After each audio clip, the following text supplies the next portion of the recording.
قالت له واش شريت؟ اقرا شي آية فيها الجنة. قال لها عطيه فايفه وكتخير. ما رضاش، ما باغي، ما قنعش، عطاتو فايفه. قال لها خذوه فغلوه صافي. دابا عطاتو شي 100 درهم. قال لها ان للمتقين مفازا حدائق واعنابا وكواعب اترابا وكأسا دهاقا لا يسمعون فيها آيات الجنة والانهار والخيرات. ولكن عطاتو فايفه. قال لها خذوه فغلوه صافي.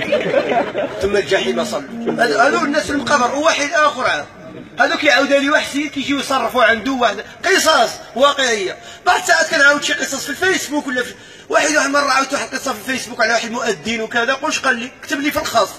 قال لي خير دون هذه القصه حقيقيه. قلت له لا حلمتها. هو فيه البلوه ولكن خصو قراطيس باطل. قلت له شوف اذا فيك البلوه ومريض كلشي كتحرقك خصك تعرف شكون. عطيني واحد 1000 درهم ونوريك هذا الخينا نديك عنده. ولكن حنا باش غنفرشوه في الفيسبوك كامل عندي فيه 300,000 تابعاني غنقولوا فلان بن فلان ولادو يكونوا حاضرين ما جابتهاش. حنا حكينا على القصه. ارى 1000 درهم ونديك تشوفوا وزيدني 500 درهم نخليك تبوسو. لا هو فيه البلوغ خصو يعرف باطل. لا انا كنعاود لك على القصه. من يعاود لك شي قصه هذا وانت مريض فيك البلوه ارى واحد 500 درهم 20,000 فرنك ونديك التطوان ونقول له اجي شني وقع لك اللي وقع. ولكن تعرفها انت. علاش غنشوهوا الناس؟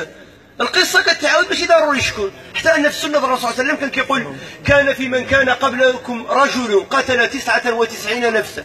شكون هذا الراجل؟ ما نعرف. وفاين ما نعرف. وفوقاش ما نعرف. لان الفائده من القصه هو اللي ماشي ماشي شكون فلان. لا خاصك تعرف شكون.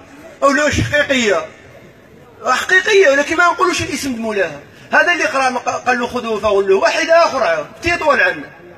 جات واحد المراه قالت له اقرا لي على الوالد ديالي القران في المقابر وكذا. قال لها واخا. عطاتو 10 دراهم. عطاتو 10 دراهم وبدا يقرا. كيفاش بدا يقرا؟ بالسكات. ماشي ما رفعش الصوت ديالو. بالسر يعني الشفايف ديالو كيتحرك ولكن ما كيسمع حد. هايدا الف لام ميم ذلك الكتاب لا ريب فيه. قالت له اش شريت؟ قال لا. قالت له ارفع الصوت ديالو. هو عطاتو 10 دراهم يقرا لها قبر الوالد ديالها ولكن ما يبدا يقرا بالسكات شويه بصوت منخفض. قالت له ارفع الصوت ديالو.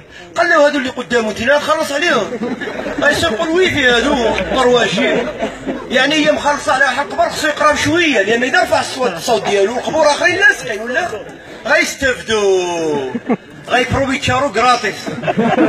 غيتنفعوا يستغلوا ما مخلصينش. علاش غيسمعوا؟ أرى 20,000 ويغوت ويسمع المقابر كامله. شوف حنا المعامله ديالنا في القران كيفاش رجعنا كنتعاملوا مع القران. فلهذا حنا في هذا العرس هذا فرح وسرور انشط. علاش؟ لانه نعمه. شنو نسميو ولا الصوت؟ عبد الاله اليوم زوج. انا متاكد عبد الاله اذا شرا شي سامسونج غيتلاقاو اصحابو واش غيقولوا له؟ بالصحه تستاهل المليح. واذا شرب داسيه غيقولوا له بالصحه والله الا فرحنا لك. هادشي فاين سامسونج. وشوف اما اذا شرا ايفون 7 بلس او لا شرا بي ام ماشي داسيه غيفرحوا له. كتشوف هاد بي ام داسيه وكذا هادشي كامل ما يساوي والو قدام الزواج. علاش؟ لان الزواج من اعظم النعم اللي نعم بها الله على العباد ديالو. حتى انه قال سبحانه وتعالى ومن آياته أن خلق لكم من أنفسكم أزواجا لتسكنوا إليها. يعني الزواج سكن. ولهذا ما تسمع شي واحد كيقول أنا خصني نزوج ما تقولش غلباتو الشهوة أو شي بنت شي أختك أو بنت عمك أو صاحبتك أختك أو قالوا فلانة خصها تزوج ولا كذا وكتقول لك أختك بأن ديك صاحبتي قالت لك إذا كنتي غتزوج زوج بها. حنا في المجتمع ديالنا اللي عنده الجير في الراس لداخل ماشي الوقت يفكر فيه وما قارينش قال لك شوف اخي هاد خيتي هادي ما كنحشمش خصها تزوج. كاين اللي كيقول الشهوه غلباتو ولا الشهوه غلباتها. طلب الزواج ليس من غير للشهوه وحتى اذا كان للشهوه فلا عيب في ذلك لان غريزه خلق الله في البشر وبها كيكون النسل بها يعني تستمر الحياه. ولكن الله شنو قال في القران؟ ومن اياته ان خلق لكم من انفسكم ازواجا لتسكنوا اليها. السكن. ولهذا اخر تقول له المراه ديالو خليني نبات مع ماما يقول لا يلا تبات في الدار ديالها. علاش؟ واخا هو ما عندوش الغرض في هذيك الليله ولكن تكون معاه في الدار. واخا هي جالس راه فين كيجمع الحساب ديال الحانوت والسلعه وهي في بيت النعاس ناعسه وهو في الصالون ما عندوش حتى شي منفعه. جات من الدار ديالنا دخلت البيت ناعس ناعست وهو بقى كيجمع الحساب حتى للفجر تنفع بها. ولكن لا، تخيل هو بوحده في الدار تحجن بوحده، ولكن لا، المراه سكن الونس كيتونس معاه في الدار كتونس بها هو.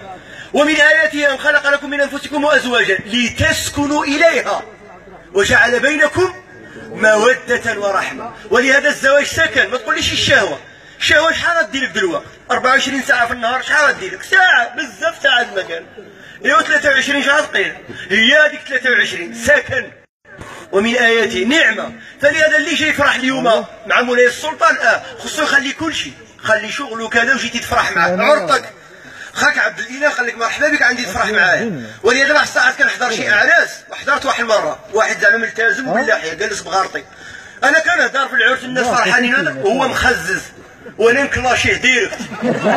كل ما يجي العرس خصو يتخزز يطلع للمنقص للسطح ملي يطيب العشاء هو ياكل ديك الدجاج ديالو اللحم وهو ويجبد الريح. انت اخر عيط لك العرس تفرح معاه وانت ماشي تخزز علينا. بقى في الدار ديالك اذا مريض، اذا مريض بقى في دارك. جيتي عند العرس تفرح معاه وقبل وتعاون معاه. علاش؟ لان هذه الليله ديالو وخصها تقوز مزيانه، وتا شي واحد ما يدابز، وتا شي واحد ما يخزز، وتا شي واحد ما يقول شي هضره ناقصه، وتا شي واحد ما يعصب العروس، وتا شي واحد ما يعصب العائله ديالو، وكلشي يصبر معاه. واش فهمتي؟ في الماء الشوالق ولا اي حاجه يصبر وقف معاه. علاش؟ لان الرسول صلى الله عليه وسلم قال لا يؤمن احدكم حتى يحب لاخيه ما يحب لنفسه. انت الليله ديالك خصك تكون زواعره ولا ويفرحوا معك الناس. كذلك هذا خاك عرضك اجي فرح معاه. وحنا جينا نشطوا، ماشي جينا الجنازه ولا فرحوا ونشطوا مع راسكم وكذا وفرحوا مع مولاي السلطان. وشحال من واحد كيقول لك لا وكذا وما نعرفياش وانا وبدا الشرط وما نعرف شنو وانا معطل. فيك النعاس واش بدا الريح بدل ساعه اخرى سير دنعاس، سير دنعاس. بحال واحد المره كنا في واحد العرس في الغداء وتعطل الغداء، عطلنا مول العرس. وينوض واحد قال تعطلنا نمشيو نصليو العصر. سقسيته قلت له واش من ساعه صليتي صلاه الصبح؟ قال لي قلت له هي يا ودي عجبتي والله عاش مع راسي. الفجر اليوم فقط صليتي الصباح في العشرة. قلت له بدل ساعه اخرى يلا مشي بحالك عندي. الصباح صلاتها العشرة وماشي تشبر علينا في العصر يبان علينا راجل زعما. تا الصباح صليه تا مورا الوقت ديالو، وحنا في العصر تعطلنا 4 ساعات خرجنا في الجريده العصر. كاين بزاف ديال الناس هكذا. اولا كتجبر اخر في العرس لا وكذا، جيتي تفرح مع اخاك تفرح معاه. وهذه مناسبه الزواج وهذه ليله العمر وقليل اللي كيعاودها. هذه قليل اللي كيعاودها وخصوصا الوالدين ديالنا. كتشوف عمك وحبيبك وخالك هادو الاعمام ديالك والاخوال ديالك والجيران.